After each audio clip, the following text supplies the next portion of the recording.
दीपावली के दूसरे दिन यानी कार्तिक शुक्ल प्रतिपदा को गोवर्धन और गौ पूजा का विशेष महत्व है। आज गोवर्धन पूजा का विशेष पर्व है। इस उपलक्ष्य में हम आपको गोवर्धन पर्वत के बारे में जानकारी बता रहे हैं। कान्हा की नगरी मथुरा में स्थित गोवर्धन पर्वत एक समय में दुनिया का सबसे बड़ा पर्वत कहा जाता था। यह इतना बड़ा था कि सूर्य को भी ढक लेता था। इस पर्वत को भगवान श्री कृष्ण ने द्वापर युग में अपनी उंगली पर उठाकर इंद्र के प्रकोप से ब्रज के लोगों की मदद की थी। गोवर्धन पर्वत को गिरिराज पर्वत भी कहा जाता है। इस पर्वत को लेकर धार्मिक मान्यता है कि यह पर्वत हर रोज तिल तिल भर घटता जा रहा है। गोवर्धन पर्वत तिल तिल भर घटने के पीछे एक रोचक कहानी है।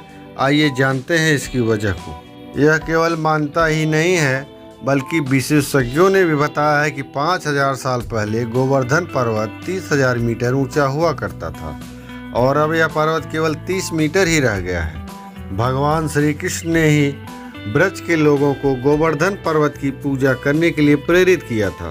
तभी से इस पर्वत की पूजा और परिक्रमा की जा रही है। यहाँ पर सभी भक्तों की मनोकामना पूरी होती है। गोवर्धन पर्वत को हर रोज घटते रहने के पीछे एक कथा है।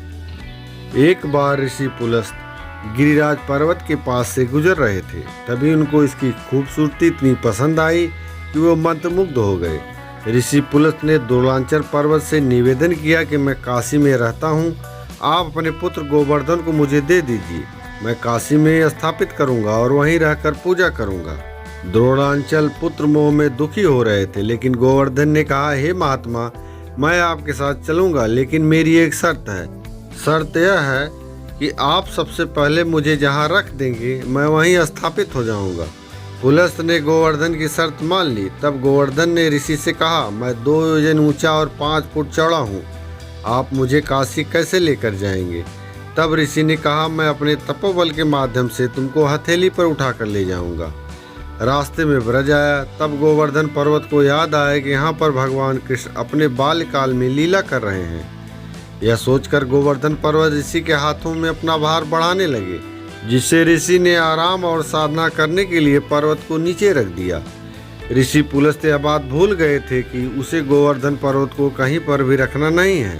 साधना के बाद ऋषि ने पर्वत को उठाने की बहुत कोशिश की, लेकिन पर्वत हिला तक नहीं। इससे ऋषि पुलस्त बहुत क्रोधित हो गए और उन्होंने श्राप दे दिया कि तुमने मेरे मनोरथ को पूर्ण होने नहीं दिया, इसलिए अब हर रोज तिल तिल भर तुम्हारा क्षरण होता रहेगा। माना जाता है उसी समय से गिरिराज पर्वत हर रोज घट रहे हैं और कलयुग के अंत तक पूरी तरह विलीन हो जाएंगे।